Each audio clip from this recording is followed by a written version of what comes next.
She slapped my empty wallet on the counter so everyone could see. "Dad, this is pathetic," my daughter sneered, her voice slicing through the quiet bank lobby. I felt the sting in my chest sharper than any knife. People turned their heads, some whispering, others chuckling. The manager raised his eyebrows, almost amused. My daughter shook her head, as if my poverty were a performance she was tired of watching.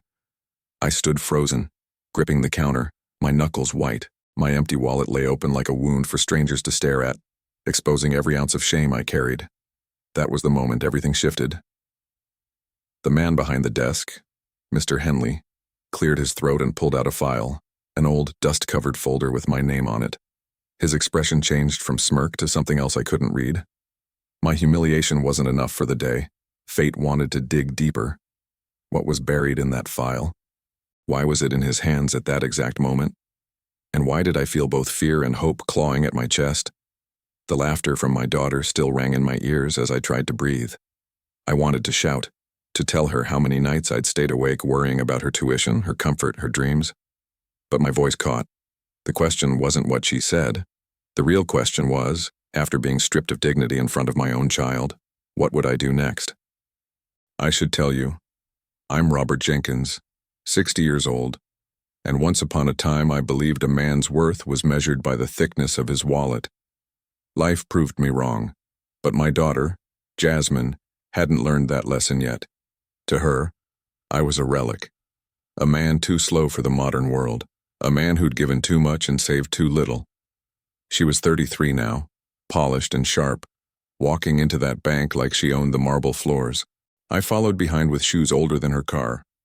She asked me to come along because she wanted my signature on some paperwork. I didn't know she'd turned the errand into a public trial. When she saw the cracked leather of my wallet, she laughed. Empty, as always. She said it not as a joke but as an accusation. My throat burned, but I stayed silent.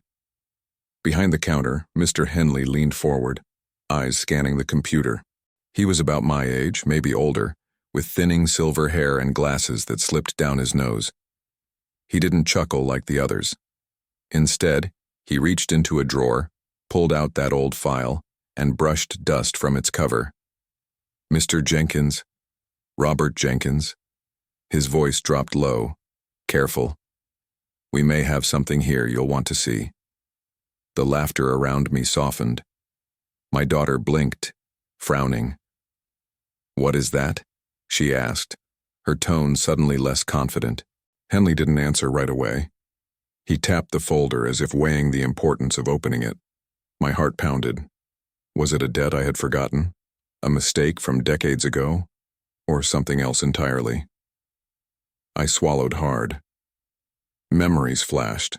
Me working double shifts at the steel plant, night studying by the lamp, Jasmine asleep in her bed while I tried to build a future. Could this file hold a piece of that past? "Dad," Jasmine hissed. "We don't have time for this." But I noticed her voice wasn't mocking anymore. She looked unsettled. Henley pushed the file across the counter, his hand firm, almost reverent. "This has been sitting here for a long time, Mr. Jenkins. Most people don't even know it exists." My fingers trembled as I reached for it, but I didn't open it yet. The shame of the wallet still pressed against me. But something in Henley's eyes told me this folder could change the entire balance of the room. I took a deep breath, remembering the sting of my daughter's words, and realized this was more than an accident. It was a moment of reckoning. Life has a cruel way of circling back. Years ago, when Jasmine was little, I used to bring her to this very bank to deposit the few dollars I managed to save. She'd skip around the lobby, her braids bouncing, while I prayed those savings would grow into something she could use for college. I thought love was enough. Money slipped through my hands, but I gave her all my heart. She doesn't remember those days. Or maybe she does and prefers to ignore them. Now she stood tall beside me, designer purse on her arm, glaring as if my very presence embarrassed her. My empty wallet was proof of my failure in her eyes, and yet, this old file whispered that the story wasn't finished. "Open it," Henley urged softly. I flipped the cover. Inside were documents yellowed with age, some typed, others written in hand. At first, I couldn't make sense of it. Numbers, signatures, company names. Then a page slid free. A letter addressed to me, signed by a name I hadn't seen in decades. My pulse quickened. I felt Jasmine lean closer, curiosity cracking through her disdain. "Dad? What is it?" she asked. Her voice different now, less sharp, more uncertain, but I didn't answer. "Not yet. Have you ever lived something like this? A moment where the world thinks you're finished, only for the past to reach out with an unexpected hand. Share your story in the comments, and let me know from which city you're watching. More people deserve to see how dignity can rise even in the unlikeliest of places." The letter spoke of a promise, a forgotten agreement tied to land, investments, and something about deferred payments. My eyes blurred as I read, my chest swelling with memories I thought long buried. Henley watched me closely, as if he knew the exact weight of what I was holding. Jasmine reached for the folder, but I pulled it closer to my chest. For years, she looked at me as a man who had given up too much, sacrificed too much, and ended with too little. But what lay in this file could challenge everything she believed about me. The silence in the bank lobby grew heavy. The whispers had stopped. The file had shifted the air, like a secret too powerful to remain hidden. I didn't yet know if it promised salvation or more trouble. But I knew this. My daughter would never laugh at my empty wallet the same way again. And what I found in the next page would change everything forever. She tried to snatch the folder from my hands, but I pressed it against my chest as though it were my own heartbeat. My daughter's impatience cracked her polished mask. "Dad, what is this nonsense? We came here for a loan application, not some history lesson." Her voice trembled, though. She was rattled. I glanced at Mr. Henley, and he gave me a slow nod, as if urging me to trust what was inside. My fingers shook as I lifted the next sheet. It was a deed, stamped and notarized, showing that the small plot of land my late father had purchased decades ago had multiplied in value tenfold. Back then, it was nothing more than swampy ground at the edge of town. But now it sat where new developments and office buildings had sprung up. The deed listed me as the rightful heir. I blinked hard, my throat dry. Jasmine leaned closer, eyes wide. This can't be real." She reached for it again, but this time she touched my arm instead of grabbing. I could feel the tension in her hand, the desperation hiding behind her confidence. The laughter from a few minutes earlier seemed to have vanished into smoke. I turned back to Henley. "Why wasn't I told about this?" He sighed. "The bank should have contacted you years ago, but the paperwork was misplaced in a transfer. I came across it last week while reorganizing files. When I saw you today, I realized fate was giving us both a chance to correct an old mistake." His words rattled me more than my daughter's mockery. Misplaced. For years I had broken my back believing I had nothing but scraps, all while this document sat forgotten in a drawer. I thought of the nights I walked home with sore muscles and aching bones, thinking I had failed my family. I thought of every insult I swallowed, every look of pity from neighbors. Rage and relief churned inside me like fire and water colliding. Jasmine stared at me, her lips parted. "Dad, if this is real, you're not broke. You're rich." She whispered the last word as if it might dissolve in the air. I looked at her. She had mocked me only minutes ago, thrown my emptiness to the crowd like rotten fruit. Now her eyes shone with greed wrapped in awe. "It doesn't erase what you said," I muttered. My voice cracked but carried weight. She flinched. I closed the folder carefully, holding it tight. The shame of the empty wallet still clung to me, but it was no longer the whole story, not by a long shot. I felt a current of power I hadn't tasted in years. The power of knowing the ground beneath me was shifting. My daughter tried to recover her composure. "Dad, you need to think practically. We could invest this, pay off debts, maybe even move to a better house. This could change everything for us." I smiled bitterly. "For us? Or for you?" Her cheeks flushed. She started to speak, but stopped. The bank lobby was quiet now. Even the tellers pretended to work while stealing glances. They had all seen the laughter, the humiliation, and now they saw the balance of dignity tilting back toward me. I tucked the file under my arm, slipped my empty wallet back into my pocket, and straightened my shoulders. "We're done here," I said firmly. Jasmine followed me out, protesting, trying to keep her tone respectful but failing. Outside, the crisp autumn air hit my face, carrying the smell of roasted peanuts from the vendor on the corner. The sky was sharp blue, the kind of color that feels like it dares you to take a deeper breath. I paused on the steps of the bank, staring at the bustling street. For the first time in years, I didn't feel invisible. I felt seen, even if only by the weight of the past pressing a gift into my hands. Jasmine's heels clicked angrily on the pavement. "You can't just walk away with that. We need to talk about it, figure out what comes next." I turned to her slowly. "You laughed at me. You made me a joke in front of strangers. And now you want a share of something you didn't even know existed." Her eyes narrowed. "I was wrong, all right? But don't pretend you can handle this on your own. You've always been sentimental, not strategic. Without me, you'll lose it." Her words cut, but this time they didn't bleed me. They sparked something else, an ember of defiance that had been smothered for too long. "Maybe I've been sentimental," I said. "Maybe I've held on to things people thought were useless, but that's also why I still have my dignity, even when my wallet was empty." I stepped closer, my voice low but unyielding. "And now I have proof I'm not the man you painted me as." She looked away, biting her lip. The silence stretched, thick with years of unspoken resentment between us. Then, in a tone softer than I expected, she said, I never wanted to end up like you. Struggling, dependent, always scraping by." I was scared. That confession hit me harder than her insults. For a moment, I saw not the woman mocking me, but the little girl clinging to my leg at this very bank decades ago. Fear had turned her sharp, cruel even, but it was still fear. I exhaled slowly. "I understand fear, Jasmine. I've lived with it every day. But you don't crush the people who raised you just because you're afraid to end up like them." Her eyes glistened, but she said nothing. The crowd of strangers had disappeared, but the sting of their earlier laughter lingered in my chest. Only now it felt less like shame and more like fuel.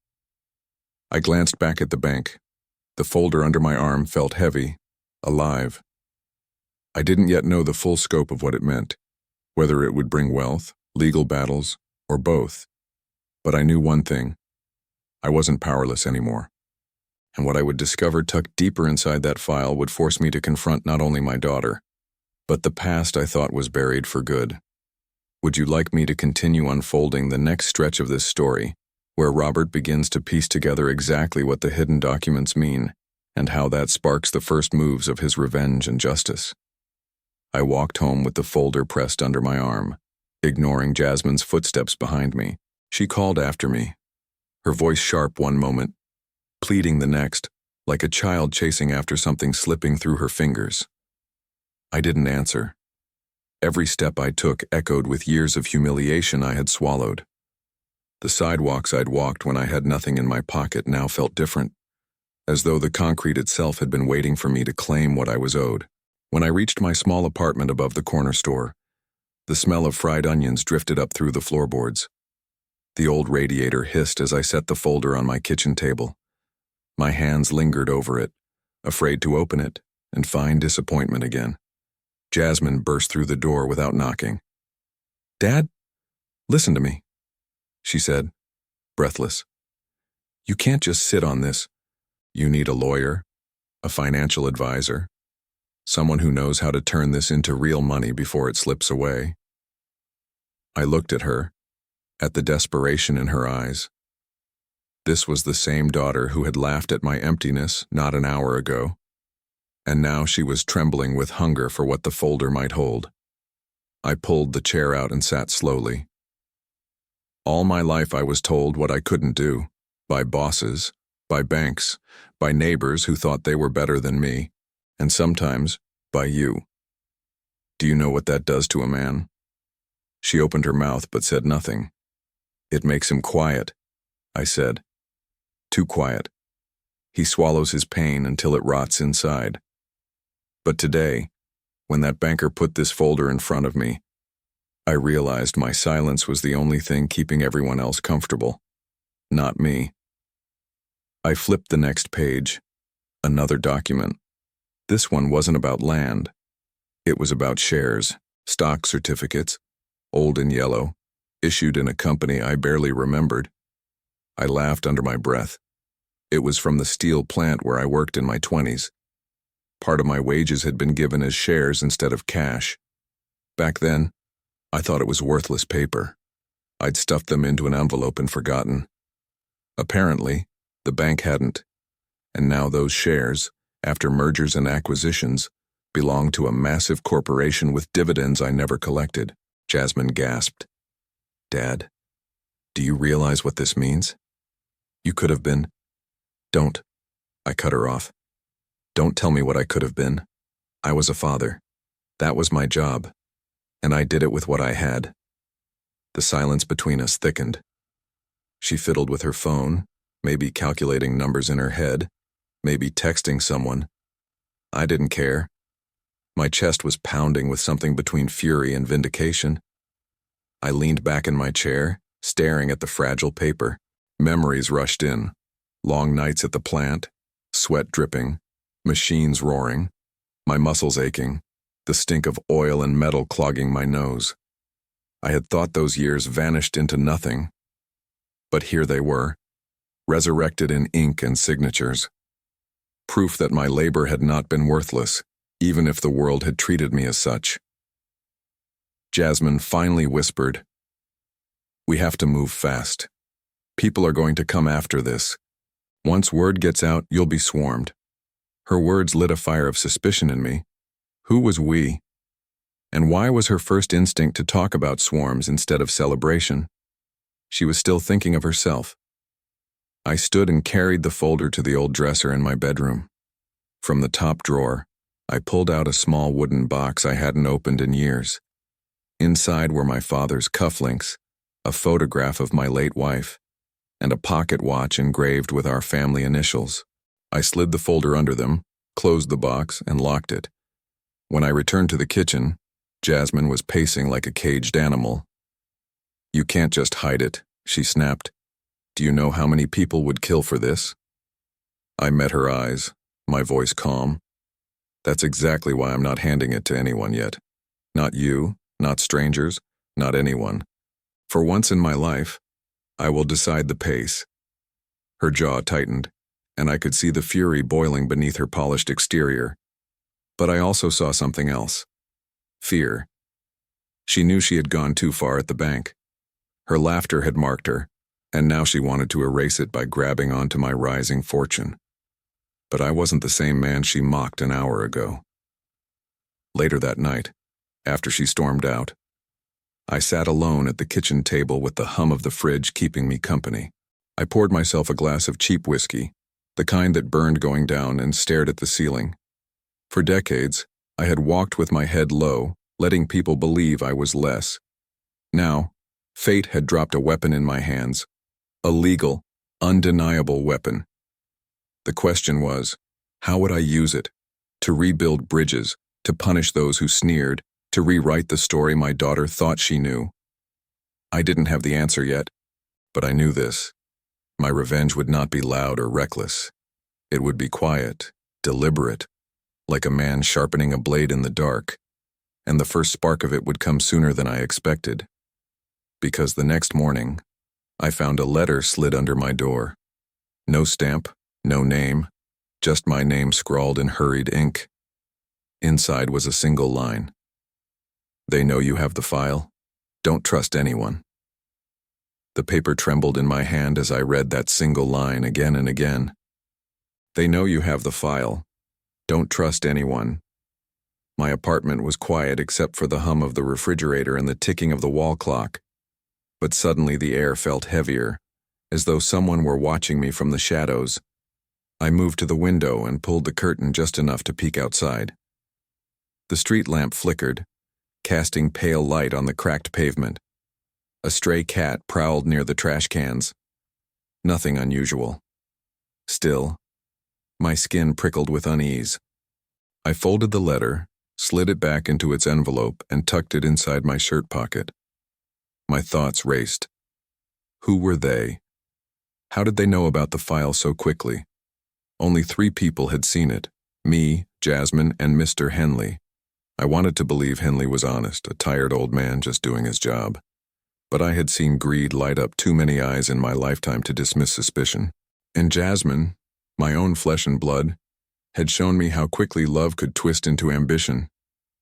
I poured another shot of whiskey, sat at the kitchen table, and tried to steady my hands. I thought back to the bank, the way the tellers leaned in, the way the lobby went silent. Secrets don't stay buried when too many ears are listening. Someone must have seen, someone must have whispered. And now here I was, holding on to a box that could make me rich or destroy me. My father used to say, money's not just numbers, Robert. It's magnets. It pulls good and bad straight to you. I never fully understood until that night, sitting in my dim kitchen, the folder hidden under my father's keepsakes, and a warning slipped beneath my door. The next morning, I woke before dawn, the kind of restless waking that comes when sleep is too shallow to protect you. I dressed in my old brown suit, the one I wore to church on Sundays, and slipped the pocket watch into my coat. My wife had given it to me on our wedding day, telling me it would remind me of who I was when the world tried to make me forget. I needed that reminder now. I left the apartment quietly, the letter still in my pocket, and walked to the bus stop. The chill of morning sharpened my senses. At the corner bakery, the smell of fresh bagels filled the street, and I almost stopped, but something told me not to linger. On the bus, faces came and went: construction workers, nurses finishing their night shift, students with earbuds drowning in music. I watched them carefully, paranoid that one of them might be watching me. Every time I shifted, the folder weighed heavy in my mind, though it was locked away in my dresser. Fear does that. It makes shadows into spies. I decided my first move would be to find out just how much those shares and deeds were worth. But I couldn't trust the bank. If the file had been misplaced once, it could disappear again.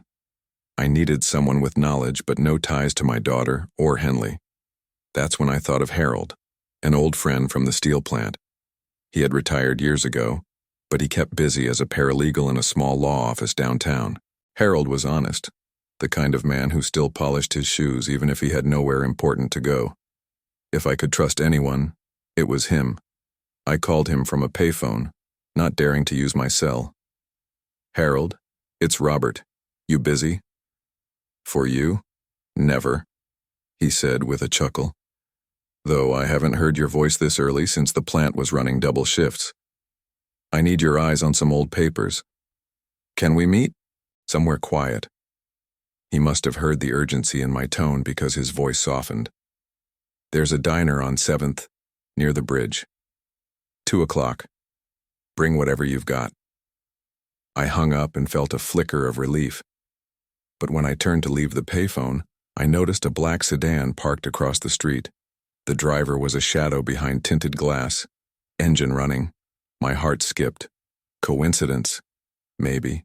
But the car didn't move as I walked away, and I could feel it stare on my back. At the diner, Harold sat in a booth by the window, sipping black coffee.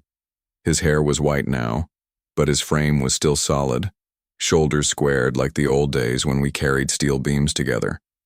I slid into the booth and handed him the envelope with the deed and stock certificates. His eyes widened as he unfolded them. "Where in God's name did you get these?" he whispered. "Bank manager dug them out yesterday, said they'd been misplaced." Harold adjusted his glasses, scanning the documents line by line. "These stocks alone are worth..." "Robert, do you have any idea? You've been sitting on a fortune, not millions, but close enough to change your life. The land, too. It's prime real estate now. Developers would kill for it." The way he said kill made me shift in my seat. Listen. Harold leaned closer, lowering his voice. You have to be careful. Companies don't like losing track of stockholders. And developers, well, they play dirty. If someone slipped you a warning note, it means eyes are already on you. I showed him the letter. His jaw tightened. This isn't a game, Robert. Whoever sent this isn't just being kind. They want you alive long enough to make a choice. But the moment you show weakness, someone else will decide for you. I clenched my fists. My daughter's mocking face flashed in my mind, her laughter bouncing off the bank walls. For years, I had let others decide who I was, what I was worth. Not anymore. I want to know who buried these papers, I said, and why. Harold studied me for a moment. Then he nodded slowly. I'll make some calls, discreet ones, but promise me you'll keep this file hidden. Don't parade it around. I promise. As I stood to leave, a woman in a gray coat brushed past our booth, dropping a folded napkin onto the table without stopping. I froze. Harold grabbed it, unfolded it, and frowned. Scrawled in rushed handwriting were the words, "They're already watching your daughter." My stomach dropped. Jasmine. For all her arrogance, she was still my blood. And if she was being watched because of me, because of this folder, then the game had just turned cruel. I left the diner with my pulse pounding. The sedan from earlier was gone, but I felt no relief. On the bus ride home, I thought about Jasmine. Her mocking laughter, her greedy eyes, her confession of fear. I thought about the shadow in the car, the stranger in the diner. Everyone seemed to know more than I did. But I had something they didn't. Patience. I had spent 60 years waiting, enduring, swallowing humiliation. If revenge is a meal best served cold, then I had been freezing it for decades. When I reached my apartment, the door was ajar. I froze on the landing. Slowly, I pushed it open. The smell hit me first, the faint scent of cheap perfume. Inside, drawers were open, cushions tossed aside. Someone had searched my home. The wooden box on my dresser was gone. My knees almost buckled. That folder, my proof, my lifeline, stolen. I staggered to the kitchen, gripping the counter to steady myself. On the table lay another note, written in the same hurried hand as the others. You waited too long. Now the real game begins. I sank into the chair, my head heavy, my chest hollow. Rage clawed at me, but beneath it was something fiercer. Resolve. They had taken the folder, but they had underestimated me. I was no longer the man who carried an empty wallet and bowed his head in shame. I was a man with nothing left to lose, and a lifetime of pain to sharpen into a weapon. And I swore in that moment, whoever had taken that file would learn exactly what it means when a quiet man stops being silent. I waited until the sun dipped low before I let myself think straight. Daylight made the world too easy to watch. And at night the edges blur where plans can be born. The apartment felt emptier without the wooden box, like a mouth missing its teeth. I brewed coffee strong enough to strip paint and sat with my hands folded over nothing, listening to the street sounds that had always been my punctuation. The church bell 2 blocks over, the hiss of a taxi's brakes, a kid's laugh cutting through the evening. Harold called me twice that day and once in the middle of the night. His voice was gravel and worry. They're sniffing around the old plant records, he said in a low tone that made me think of tools being locked up for the night. Somebody at the municipal office flagged your name. And Robert, be careful who you trust at the bank. I told him about the missing box, the note on my table, and the car that had watched me from the street. He didn't say much, just a steady, I'll be there in the morning. The next move had to be quiet and precise. I thought of all the men at the plant who had cut corners and passed blame like a hot potato. Men who'd smiled in my face while pinching the last of the benefits. Men who would trade a childhood friend for a promotion. That hurt more than the theft. Loss is one thing. Betrayal is a deeper cold. I dressed in clothes that belonged more to character than to fashion. An old tweed jacket with elbows that showed their bones. shoes that remembered 1,000 miles, and I slid out before Harold arrived so I could meet him unobserved. When he came, he parked 2 blocks away and walked up with his hands shoved deep into his coat pockets, his jaw set like a vice. We met at the small, neglected park behind the courthouse where pigeons strutted like they owned the bench, and the air tasted faintly of gasoline and fried dough. He handed me a small stack of photocopies in a manila envelope with his initials scrawled on the corner. He had pulled public records, phoned a few old contacts, and quietly asked questions that made people hang up or cough and change the subject. "Someone moved those shares into an estate account 30 years ago," Harold whispered. "There was paperwork showing payment to an entity that closed down. Whoever handled it didn't do right by you. Maybe clerical error, maybe greed." The way he said greed left no room for charity. "Who benefits?" I asked. Harold reached into his pocket and pulled out a list of names he'd scratched at the bottom of a receipt. A local developer with eyes on the land, a lawyer who had raked in fees for the transfer, and a banking executive who retired with a gold watch 2 decades ago. There was also a name I knew well, the bank's old branch president, a man who had a reputation for managing details and people like they were puzzles to be solved. My throat tightened. I thought of Henley, his slow smile, and how his expression had changed when he showed me the folder. "We can go at this 2 ways, Harold said, voice steady. "Legal channels, quiet pressure, or we can shine a light so bright on them they squint and make mistakes." I surprised myself by choosing both. Light exposes rot, but rot also hides in places light doesn't reach. We needed leverage, facts that could be verified and presented in a way that left no wriggle room. First, we had to get the documents back.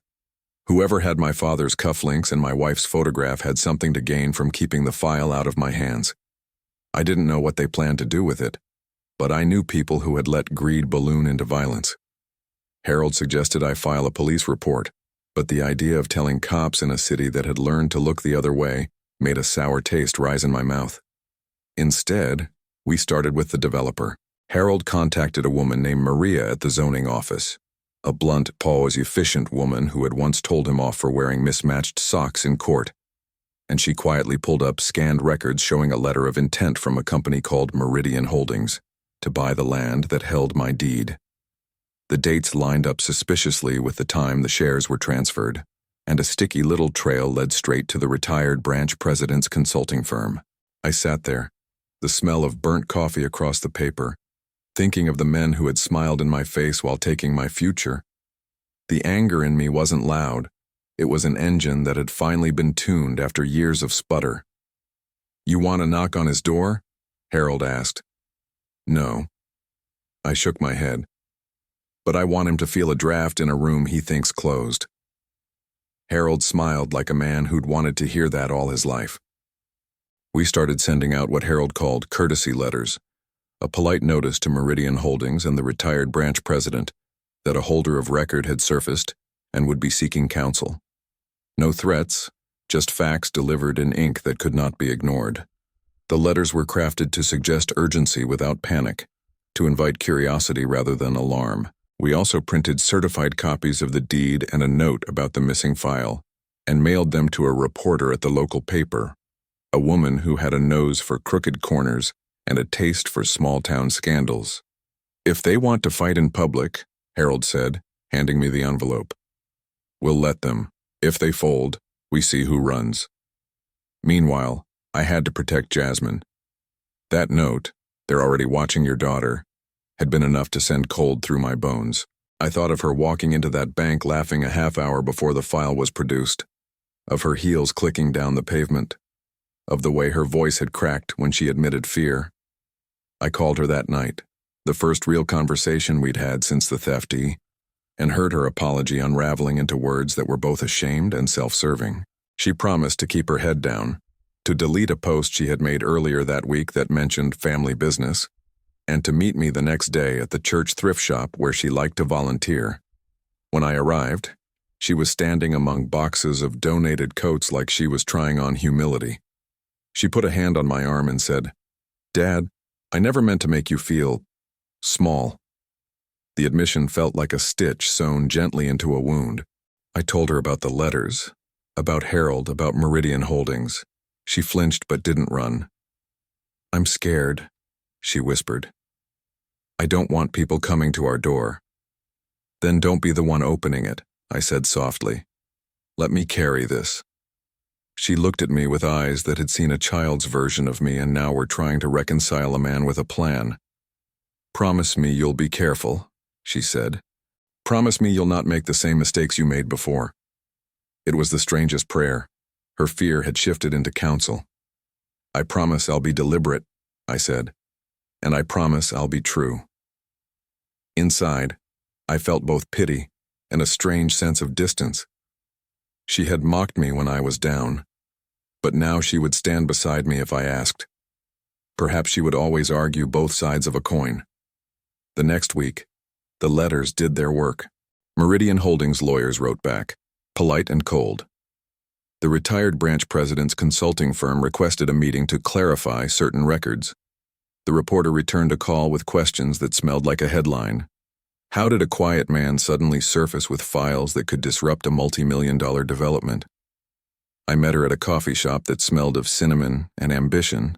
She had a notebook the size of a small Bible and eyes that searched for leverage. I told her my truth without flourish. A life of steady work. A daughter I was proud of and angry with at times. A file that had been lost and then found, then stolen. She listened and began to ask the kinds of questions that make people uncomfortable because they reveal the seams in their lives. When she left, she promised nothing. But the next morning, an online article ran that made me feel both exposed and vindicated. Headlines are funny things. They can make you a hero or a joke in a single line. The article was measured, more curiosity than accusation, and it mentioned the deed, the stock certificates, and the missing box. By noon, Meridian Holdings had a PR team on the phone. The retired president's lawyer had clauses ready to send, and Henley, the bank manager, called me in a voice that tried to be casual but was threaded with alarm. "Robert, I'm sorry about what happened," he said. "We're going to help you. We don't want trouble."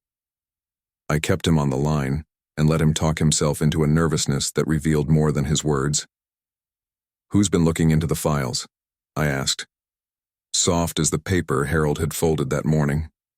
He hesitated, then muttered something about audits and board meetings. The next thing I did was small and careful. I had Harold pull a title search and an audit of the bank's branch records.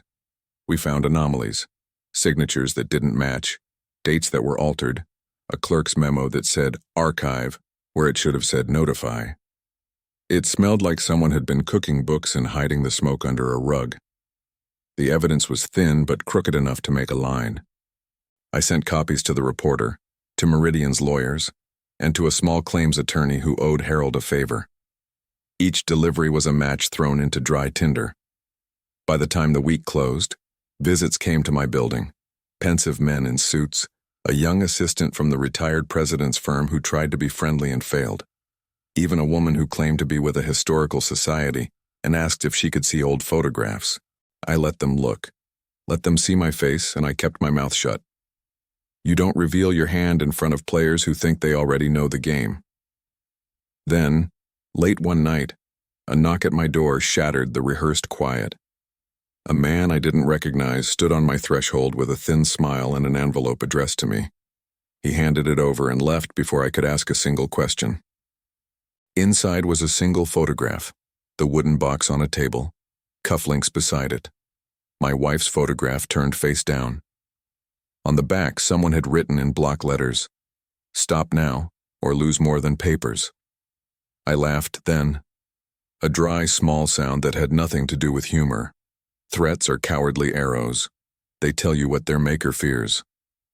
I folded the photograph carefully and placed it in the box that now held nothing but paper and resolve. Whoever believed they could scare me into surrender had underestimated what a life of small humiliations gives a man. Patience, memory, and a longing for reckoning. The game had moved from watching and whispering to open play.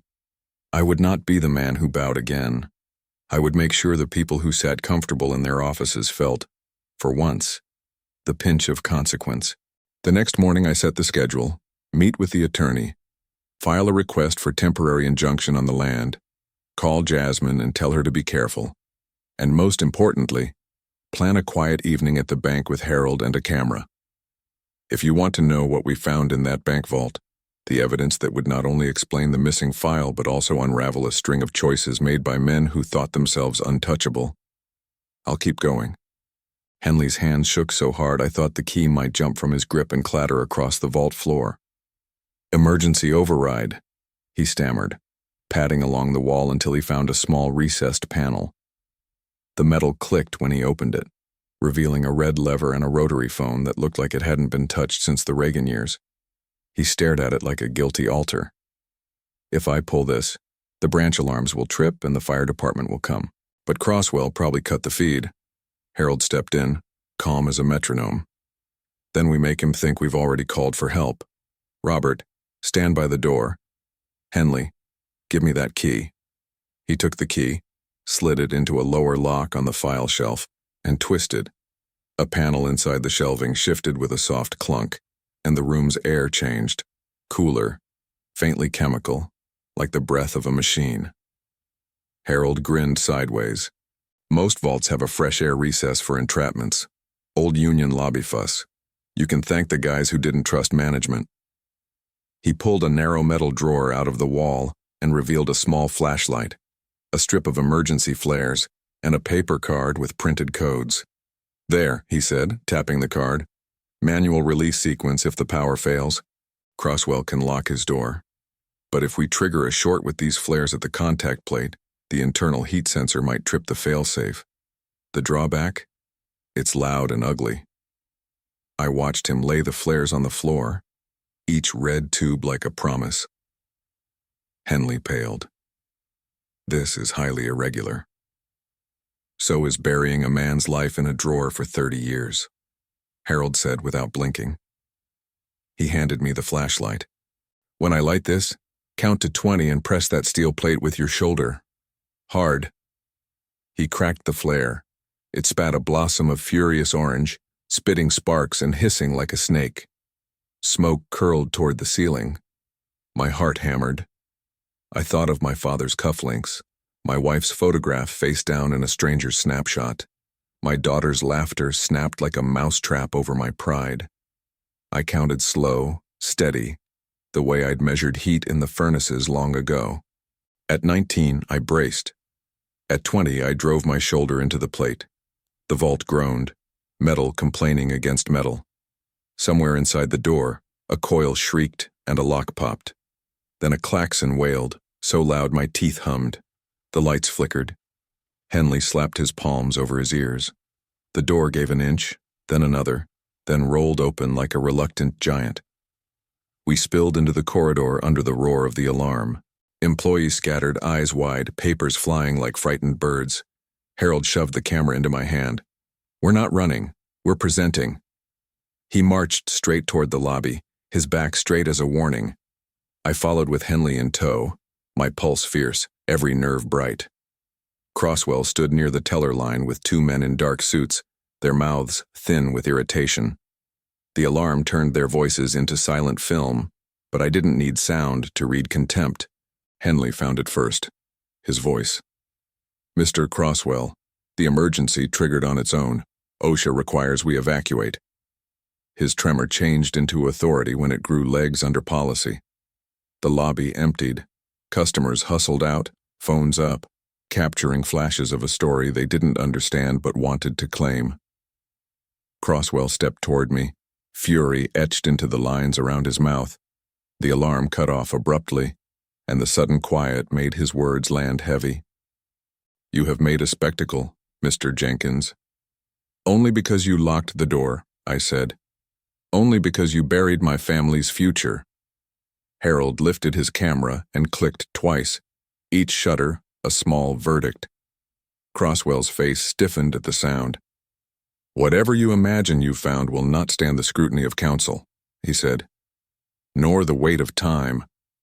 "Then let time testify," I replied. "We have photographs of the box in your custody, your voice on record while we were trapped, and the documents you misplaced for 3 decades. And in case you're considering another disappearance, Copies of everything you wanted buried are already with a reporter and an attorney. It was a bluff, part bluff. The reporter had some copies. Harold had more. But I let the confidence sit on the counter between us like a stack of chips I was willing to push forward. Crosswell flicked a glance to Henley. The manager lifted his chin. Something inside the man had cracked, but not the way Crosswell expected. Maybe guilt had finally outweighed obedience. "I'm done hiding this," Henley said, surprising even himself. "Whatever you're afraid of, sir, doesn't belong to me." Crosswell's smile went cold. "Good, because it will belong to the board. Expect a review of your employment." Henley flinched, but he didn't step back. I slipped the camera into my jacket and whispered to Harold, "We're leaving. If power wants a stage, you deny it an audience." We walked out into the late afternoon, the street noise honest and grateful. A bus sighed at the curb. The air tasted like rain and exhaust. I felt something unspool in my chest. Not relief exactly, but a thread of control. At the corner, Harold stopped. "You know what happens now, right?" "They'll try to buy silence or break me," I said. "Either way, we're past the handshake stage." He nodded, pleased. "Then we make the next move public and precise." We spent the evening in Harold's kitchen, a place that smelled like roast chicken and photocopier toner. His wife, Lorraine, slid a plate in front of me and touched my shoulder in the way church ladies do, soft, certain. "Eat," she said. "You can't fight a war on an empty stomach." I wanted to tell her how long I'd done just that, but the chicken stopped my mouth, and the warmth went somewhere quiet inside me. We organized. Harold built a timeline on legal pad sheets taped to the wall. My father's deed, the stock issuance, the branch president's order, the Meridian letters, the theft, the vault record.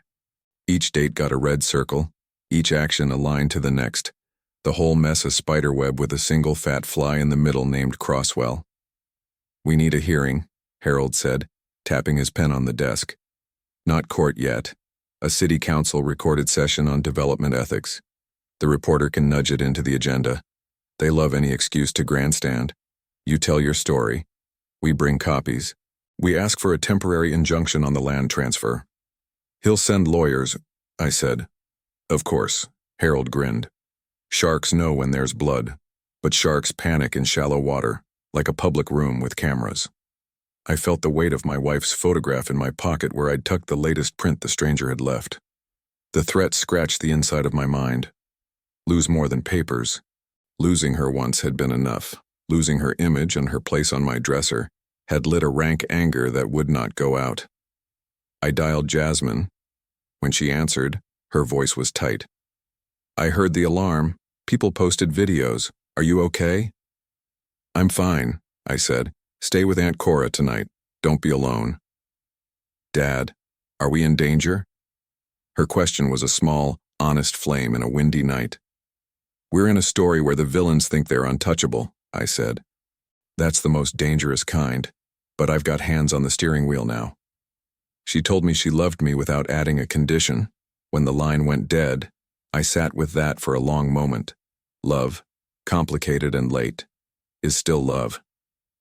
The next morning, the paper ran a longer piece with a photo from inside the bank, the edge of the vault door and a sliver of my shoulder. They'd gotten the recording of Crosswell's voice from a source close to the matter, and transcribed one cold sentence. "You were invisible. That was your role." When I read it, something in me went still. The men in my life who had shook my hand and called me Bob while scheduling me for the worst shifts, the neighbors who had praised my daughter's ambition while looking past me on the sidewalk, all of them had written versions of that same sentence. I walked to the barber shop on Maple where the owner, M. Walt, still kept a handwritten chalkboard for his prices and a jar of peppermints for kids. He tilted his head when I walked in. "Saw you in the news," he said, voice mild. "World finally catching up to you." I sat in his chair, the cape snug around my neck, the warm towel pressed to my jaw smelling faintly of eucalyptus. "Maybe," I said, "or I finally stopped staying out of its way." Walt snipped quietly, then tapped the footrest. "Make them say your name, Robert. Make them do it on TV with teeth in their smiles." Back at Harold's office, The council hearing invitation came through quicker than decency should allow. Politicians smell airtime the way dogs smell bacon. 2 days, I would speak. Meridian would respond. The bank would be invited. Crosswell would not be able to resist making a show of authority. That night, I reviewed my statement. It wasn't legalese. It was memory wearing a suit. I wrote about my father's hands, rasped with years, sweet with oil and soap. I wrote about my wife teaching me to knot a tie and whispering, "Make them look you in the eyes." I wrote about Jasmine at 8, coloring at the bank while I filled out forms, and how I had believed the future was just a matter of patience. And I wrote about the morning she laughed, the wallet like a wound, the old file sliding into light with the tenderness of a dawn I thought would never come. Harold read it and nodded once. "It lands," he said. "You are the reasonable man they tried to erase." We arrived early to the council chamber. Fluorescent lights buzzed with the sickly insistence of old hospitals. The room smelled like dust and coffee burned too long on a warmer. Cameras perched like mechanical crows on tripods. Jasmine slipped in a side door and took a seat 3 rows back, a scarf tucked close to her chin. She lifted her hand in a small wave that folded my heart a little. Meridian's lawyers unpacked their binders with a rustle of polished efficiency. The bank's representative, a smooth man with a pin that said community first, shook hands as if absolution lived in his palm. And then Crosswell entered like a ship coming into harbor, slow and decided, his smile practiced, his gaze confident the way a man's gets when nobody's told him no in 20 years. The councilwoman called the session to order. Words flew around the room: zoning, escrow, oversight, legacy. When it was my turn, I stood. The microphone smelled faintly of metal and breath. I spoke slow, not because I was old or uncertain, but because I knew the room would bend to my pace. I told them about the plant. I told them about the letter I'd found in the file, signed by a man who had promised to hold the stock until I claimed it, a promise Crosswell had filed under inconvenient. I told them about the vault door, and I told them, without raising my voice, that the first theft of a man like me is not his money. It's the assumption that he will not notice when it's taken. As I spoke, something happened I did not expect. The room got quiet in a way that wasn't just about sound. People leaned forward because they wanted to hear a story they recognized in their bones. When I finished, Harold handed the council copies of the timeline. The reporter's pen moved like a sewing needle, fast and precise. Meridian's lead attorney stood smooth as lacquer. He talked about legacy confusion, administrative oversight, and unfortunate misunderstandings. He said my claims were emotionally compelling, but procedurally complex. He smiled like a doctor delivering a diagnosis he'd long ago learned to recite without feeling. Then Crosswell asked to speak. The councilwoman frowned but allowed it. He adjusted the microphone as if it owed him gratitude. "Mr. Jenkins, I regret any distress you've experienced," he began. "This institution has always served the community. If old records caused confusion, we will remedy it. Quietly, respectfully. There is no need for sensationalism." I leaned into my own microphone. "You locked me in a vault." A ripple moved through the room. Cameras leaned. Crosswell smiled, thin and parental. "That is an allegation." Harold tapped his folder twice and slid a transcript across the dais. The councilwoman read, lips moving silently, then cleared her throat. "We have a recording where your voice states, 'You were invisible. That was your role. Care to comment?'" For the first time, I saw surprise spit fire behind his eyes. "Taken out of context," he said. "The refuge of the powerful." I didn't press. The room would do that for me now. The councilwoman called for a brief recess. As the crowd hummed and shifted, a young assistant leaned toward me with a message on a folded paper. I opened it. Block letters again, but a different hand, neater, angrier. "You think this is a win? Check your daughter's car before she drives home." My breath stuttered. I stood so quickly my chair barked against the floor. Jasmine met my eyes at once. She always did. Even as a child when she knew she'd done something wrong. I gestured small. "Stay put." Harold saw the note and went pale. We moved fast and quiet, slipping out a side door, down the concrete stairwell that smelled of bleach and fear. The parking lot hummed with insects and the far-off sizzle of a food truck's grill. Jasmine's sedan sat under a flickering light. Nothing about it looked wrong, which is exactly what felt wrong. Harold crouched by the driver's side, scanning the wheel wells, the seams between door and body. He lifted the handle an inch, then stopped, listening with his fingers. "Tape," he whispered. He eased a tiny strip of duct tape from the inside edge, nearly invisible unless you knew to look. His jaw tightened. Old trick. Marked to know if the door was opened before someone wanted it opened. I checked the undercarriage. My hands came away chalky, my lungs filling with a powdery smell that wasn't road dust. Harold stared at the smudge on my fingers and nodded once. Grim. "We're not driving this, we're calling it in." My mind ran ahead, counting all the ways a quiet man can be forced back into silence. Crosswell's show of reason inside was just that, a show. Outside, someone was less theatrical. My voice found steel. "We finish this," I said. "We finish it now." I took Jasmine's hand. Her fingers trembled, then folded around mine with a steadiness that used to be mine alone. "I'm not leaving you," she said. "Not again."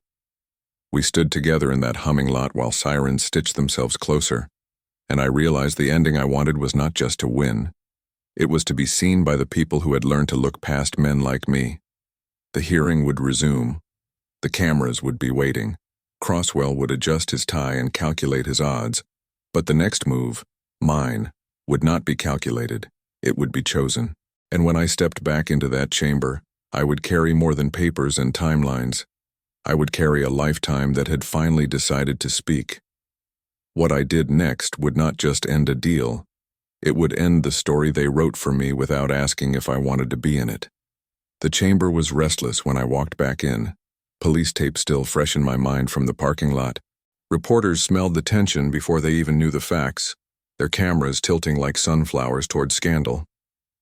Crosswell sat rigid at his table, a lawyer whispering in his ear, but his eyes never left mine. For the first time, he looked less like a man in control and more like a man measuring his exits. The councilwoman tapped her gavel. "Mr. Jenkins, are you prepared to continue?" I adjusted the microphone. My daughter sat forward in her chair, scarf loose now, her expression a blend of pride and shame. I could feel the tremor in my hands, but I let it ride, because nerves meant truth. "I came here not to ask for sympathy," I said, steady as stone. "I came to remind you that dignity is not a clerical error. My father bought land with the sweat of his hands.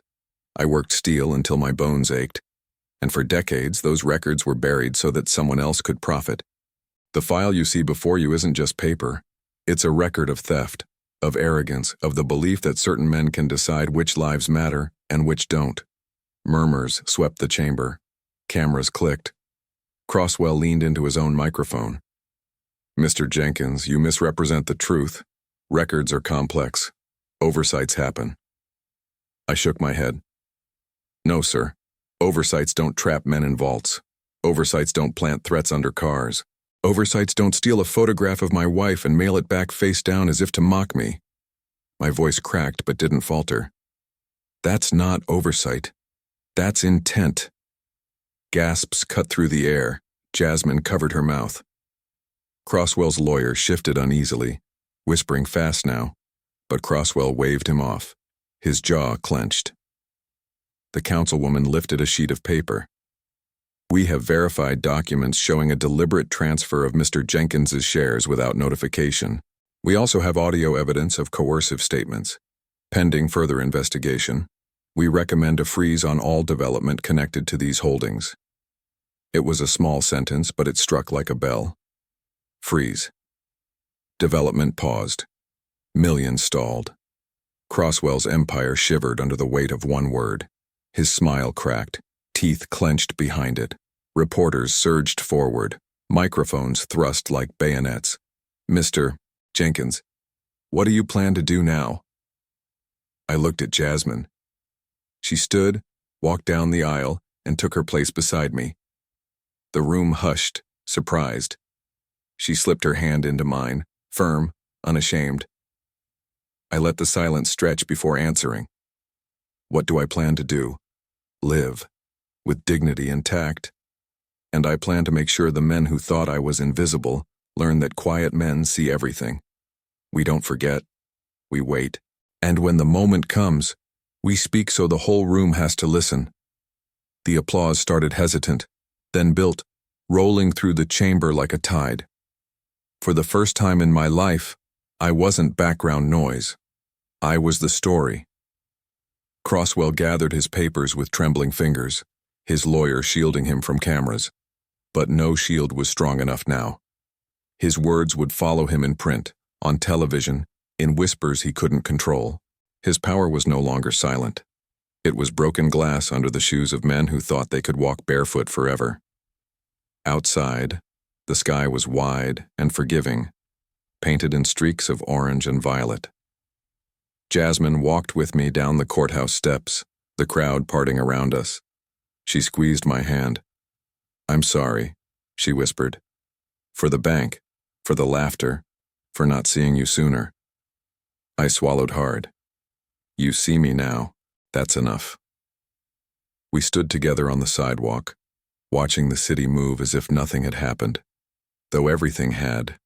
My wallet was still thin, but my dignity was no longer empty. The past had been rewritten in the only way that mattered. Not with money, but with truth, revealed in front of the very people who once would have walked past me. I lifted my head to the evening air, full of exhaust and hope, and let my chest expand. Justice doesn't always roar. Sometimes it arrives as a steady voice, refusing to be silenced. And you, would you have the courage to confront the people who wronged you, even if they were your own blood, even if the whole world was laughing at your empty hands?